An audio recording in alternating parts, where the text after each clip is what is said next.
وہ وحیدان بدرلگاری کے ساتھ ایک پاکیزہ بندھن میں بن گئی تھی۔ اس کا جس کے ساتھ نکاح ہوا تھا، اس کا پورا خاندان یہاں موجود تھا، سوائے اس کے کہ وہ خود۔ یہ بات لمس کو بری طرح سے چبھی تھی۔ دل میں ہزار طرح کے وسوسے سے سر اٹھانے لگے۔ بیٹا، میں نے ڈسچارج پیپرز بنا لیے ہیں، تو گھر چلیں۔ بدرلگاری نے اس کے سر پر ہاتھ رکھتے کہا تو وہ بری طرح چونکی تھی۔ اس نے سوالی نگاہ سے دادی کی جانب دیکھا۔ یہ وحیدان کا فیصلہ ہے کہ وہ ابھی آپ کو اپنے گھر میں چاہتا ہے۔ آپ کی دادی بھی ہمارے ساتھ چل رہی ہیں۔ مان تو نہیں رہی تھی، لیکن ہمارے بیٹے نے یہ ماؤنٹ ایورسٹ بھی سر کر ہی لیا۔ آپ لوگوں کا ضروری سامان ملازمین اٹھا لائیں گی تو فکر کی کوئی بات نہیں۔ یہ بیبی کو ذرا دادا کی گود میں پکڑا دیں۔ اب بدرلگاری نے شفقت بڑے لہجے میں کہتے ہادی کو اپنے گود میں بھرا تو وہ حیران نگاہ سے اس ہینڈسم بزرگوں کو دیکھنے لگی جو ہادی پر پیار کی برسات کر رہے تھے۔ یہ منظر دیکھ کر لمس کی آنکھوں میں آنسو آ گئے تھے۔ دل میں شکر ادا کیا کہ سسرال والوں نے اس کے بچے کو دل سے قبول کر لیا۔ وہ لوگ ہاسپٹل سے نکلے اور بدرویلا میں چلے آئے۔ لمس نے حیران نگاہوں سے اس محل نما بنگلے کو دیکھا تھا جس کا نقشہ آگے پیچھے بالکل ایک جیسا تھا۔ سمجھ نہیں آ رہی تھی فرنٹ کون سا ہے یا بیک کون سی ہے۔ گاڑی طویل ترین ڈرائیو سے گزر کر ایک بہت بڑے گلاس ڈور کے آگے آ کر رکی۔ عالیہ بیگم کی گود میں ہادی تھا۔ بدرلگاری نے بردانہ شفقت کے زیر اثر لمس کو کندھے سے تھام رکھا تھا۔ اس نے حیران نگاہوں سے دادی کی جانب دیکھا تو انہوں نے آنکھوں میں سے تسلی دی۔ بیٹا، جس کو مت، یہ اب تمہارا اپنا گھر ہے، بالکل رعب سے سر اٹھا کر یہاں قدم رکھو۔ بدرلگاری نے اس کے کان میں آستگی سے کہا تو اس نے نگاہیں جھکائی۔ اسباب نے سر ہلایا۔ وہ لوگ اندر آئے تو سامنے ملازمین کی فوج بالکل الرٹ کھڑی تھی۔ انہوں نے بدرلگاری سے پوچھ کر ڈائننگ ٹیبل پر دوپہر کا کھانا چن دیا۔ ان لوگوں نے خوشگوار ماحول میں کھانا کھایا۔ زیادہ تر دادی ہی ان سے بات چیت کر کے اپنے خاندان کا تعارف کرواتی رہی۔ وہ دونوں میاں بیوی ہادی کو ڈھیر سارا پیار کر کے کھانا کھا کے جانے لگے تو لمس کو حیرت کا جھٹکا سا لگا۔ آپ لوگ کہاں جا رہے ہیں؟ عالیہ بیگم ہنس دی۔ ارے بیٹا، یہ تو وحیدان کا پرسنل ویلا ہے، ہم لوگ تو الگ گھر میں رہتے ہیں۔ وہ شروع سے اپنی پرائیویسی کو لے کر کچھ زیادہ حساس ہے، اسی لیے ہی کبھی فارم ہاؤس تو کبھی ادھر رہتا ہے، ہفتے میں بس ایک دن ہماری طرف رہ لیتا ہے۔ تم دونوں کی نئی شادی ہوئی ہے تو گھومو پھرو، ایک دوسرے کے ساتھ زیادہ سے زیادہ وقت گزارو، یہی دن ہوتے ہیں انجوائے کرنے کے۔ ہم لوگ اس کی پرائیویسی میں دخل انداز ہوں گے تو وہ زمین آسمان ایک نہیں کر دے گا۔ عالیہ بیگم نے انتہائی معنی خیزی سے کافی بے باک بری باتیں کہی تو اس کے کانوں سے دعائیں نکل آئی۔ چہرہ پل میں سرخ پڑ گیا۔ اس کا ماتھا چوم کر وہاں سے نکل گئے تو دادی کی جانب متوجہ ہوئی۔ دادی، یہ لوگ کون ہیں اور اتنی اونچی گھر میں میرا رشتہ کیسے ہو گیا؟ وہ ہنسی ہوئی اسی لمحے چہلا کر بولی۔ اماں بھی بہت زیادہ مطمئن تھی، وہ اس لیے کہ انہیں ایک تو وحیدان کی سچائی معلوم ہو چکی تھی، دوسرا اس لڑکی کی آنکھوں میں انہیں حیا، غیرت اور سچائی نظر آئی تھی۔ اس نے جس احترام سے انہیں ٹریٹ کیا تھا، جس ادب سے یہاں رہنے پر قائل کیا تھا، تو اماں بھی کو اعتبار آ چکا تھا کہ یہاں ان کی پوتی کا مستقبل انشاءاللہ بہت روشن ہے۔ دادی نے بے نیازی سے کندھے اچھائے۔ تمہارا نصیب یہیں جڑا تھا جو تمہیں یہاں کھینچ لایا۔ میرے جاننے والے لوگ ہیں، میں نماز پڑھ لوں، ظہر کافی لیٹ ہو گئی ہے، انہوں نے کہا اور ملازمہ کے میت نے ایک کمرے کی جانب رخ کیا اور اب ہادی کی گود میں لیے وہی خنکوں کی طرح بیٹھی رہی۔ سمجھ نہ آیا کیا کرے؟ ایک ملازمہ استحقاقی، بی بی جی چلیں میں آپ کو آپ کا کمرہ دکھا دوں، آپ اور بیبی آرام کر لیں۔ ملازمہ نے کہا تو ہادی کو لے کر وہ ایک کمرے میں داخل ہوئی اور دم بہت رہے گی۔ وہ کمرہ کم کوئی شاہی دربار زیادہ لگ رہا تھا اور جو اس سے حیرت کا جھٹکا لگا وہ اس وجہ سے کہ کمرے میں بیبی کارڈ سمیت کھلونوں اور بچوں کی چیزوں کا ڈھیر لگا ہوا تھا۔ وہ بھی کھوئی سی وہ چیزیں دیکھ رہی تھی کہ ملازمہ نے اسے پکارا تو وہ بری طرح چونکی۔ بیبی جی، یہ صاحب نے آپ کو دینے کو بولا ہے۔ ملازمہ نے اس کے سامنے ایک ڈبہ بڑھایا جس سے دیکھ کر حیران ہوئی۔ اس میں کیا ہے؟ وہ پیچھے بغیر نہ رہ پائی تو ملازمہ نے لا علمی کا اظہار کیا۔ مجھے تو نہیں معلوم بی بی جی، مگر یہ وحیدان صاحب نے کہا ہے آپ کو دے دوں۔ لمس نے ڈبہ تھام لیا، دل عجیب سی لے پر دھڑک کر اٹھا۔ یہ کب دیا انہوں نے تمہیں؟ وہ پوچھے بغیر نہ رہ پائی۔ جب آپ لوگ اسپتال سے نکل رہے تھے انہوں نے میرے میاں کو دے دیا تھا کہ وہ مجھے دے، اور میں آپ کو، وہ یہ مجھے خود بھی تو دے سکتے تھے۔ دل میں ایک پھانس سی چبھی۔ نکاح ہوا تھا تو جذبات، احساسات پوری طرح سے بدلنے لگے تھے۔ وہ ایک حق سے اس گھر میں بیٹھی تھی، اس دنیا میں ایک ایسا شخص تھا جس پر بہت زیادہ حق رکھتی تھی۔ دادی نے کہا انہوں نے دیکھا بالا ہے، اس کی حفاظت کرے گا، اس کا خیال رکھے گا، وہ بہت اچھا انسان ہے، اور اب وہ اچھا انسان صرف اسی کا ہے۔ اچانک کسی پر ملکیت کا احساس ہونا بہت زیادہ تحفظ کا احساس دلا گیا تھا۔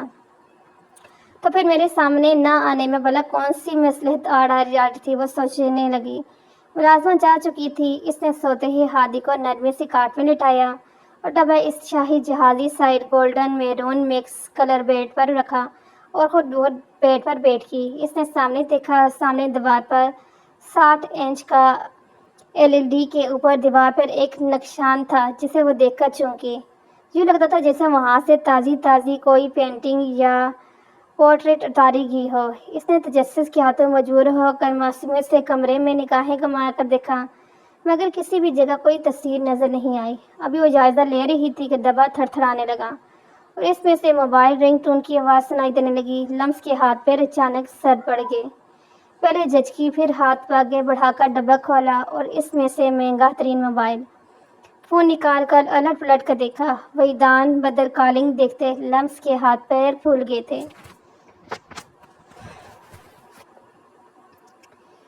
اس کی دادی اپنا فیصلہ سنا کر جا چکی تھی۔ وہ پتھر بنا اپنی جگہ پر بیٹھا رہا، چہرہ بے تاثر، مگر دل میں جذبات کا طوفان اٹھنے لگا۔ تب وحیدان بدر لگاری کو بڑی شدت سے احساس ہوا کہ وہ تو شروع دن سے بلکہ پہلے سے اس نازک سی جادوگرنی کی دلفریب روح پر سی خوشبو کا اسیر ہو چکا ہے۔ یہ تو طے تھا کہ وہ اس کے علاوہ کسی اور کا نہیں ہو سکتا تھا۔ اگر ہونا ہوتا تو اب تک اپنی بیوی، اپنے محرم ارخا وحیدان بدر لگاری کا ہو چکا ہوتا۔ وہ لمز سلطان کے علاوہ کسی کا نہیں ہو سکتا، وہ بھی صرف میری ہے۔ میرے جذبات اور احساسات کی ڈوری اسی کی نازک ذات سے بندھے ہیں جو چاہ کر بھی آج تک نہیں ٹوٹ پائے۔ یہ ان کے درمیان کیسا بندھن تھا کہ نہ اب تک کسی کی ہوئی پائی، نہ وحیدان کسی کا۔ اس نے اپنے دل کو ٹٹولا، دل کی دھڑکتی پر لمز سلطان نامی کونبل پھوٹی ہوئی تھی۔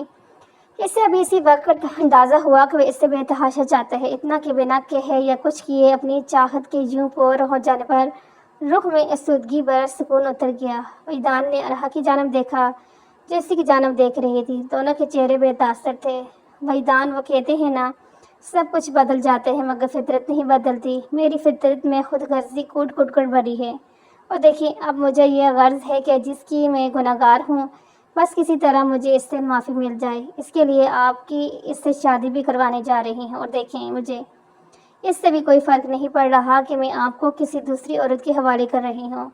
جانتے ہیں کیوں؟ کیونکہ آپ میرے کبھی تھے ہی نہیں، آپ تو ہمیشہ اسی کے تھے۔ آپ نے خود کو سنبھال کے رکھا، آپ نے جس کے ہونا تھا اس کے ہو گئے، اور آج ہمیشہ کے لیے اس کے ساتھ ایک پاک بندھن میں بندھ جائیں گے۔ اور یہ کہتی ہچکیوں کے ساتھ رو رہی تھی۔ وحیدان نے ایک افسوس بھری نظر اس پر ڈالی تھی۔ ارحا کی موجودگی میں اس کا نکاح لمز سے ہوا۔ نکاح ہوتے ہی دل کو یوں سکون آیا تھا جیسے صدیوں کے چلتے کسی تھکے ہارے مسافر کو راہ منزل کا نشان مل گیا ہو۔ وہ ارحا کو ہسپتال چھوڑ کر آیا تو وہ بھی لمز لوگوں کے پیچھے گھر ہی چلا آیا تھا۔ وہ بیقرار ہوا تھا یہ سوچ کے کہ اس کے سامنے کیسے جائے، مگر اس مسئلے کا فی الحال ایک حل نکالا کہ اس کے سامنے نہیں جا سکتا تھا مگر اس دشمن جان سے بات تو کر سکتا تھا نا۔ وہ فون پر یقیناً وحیدان کی آواز نہیں پہچان پائے گی، تبھی ایک فون کا ارینج کروا کر اپنے ڈرائیور کو دیا تھا جو اس تک پہنچا چکا تھا، کیونکہ اب وہ اسی گھر کے دوسرے پورشن میں بیٹھا لیپ ٹاپ پر اس کی ایک ایک حرکت دیکھ رہا تھا۔ وہ کیمرہ دیکھ کر حیران ہوئی تھی اور پھر وہ ڈبہ پکڑتے ہوئے اس کے منموہی معصوم چہرے پر سوچ کی پرچھائیاں تھیں۔ یقیناً وہ سوچ رہی ہوگی کہ فون وہ خود بھی تو دے سکتا ہے اسے۔ تبھی اس کی گہری سانس خارج کی اور ادھر ادھر دیکھ رہی تھی، شاید کمرے میں کوئی فوٹو یا تصویر ڈھونڈ رہی تھی جس پر وحیدان کا دل کانوں میں دھڑک اٹھا۔ تبھی اس نے گہری سانس لیتے فون پر اس کو دیا گیا نمبر ملایا۔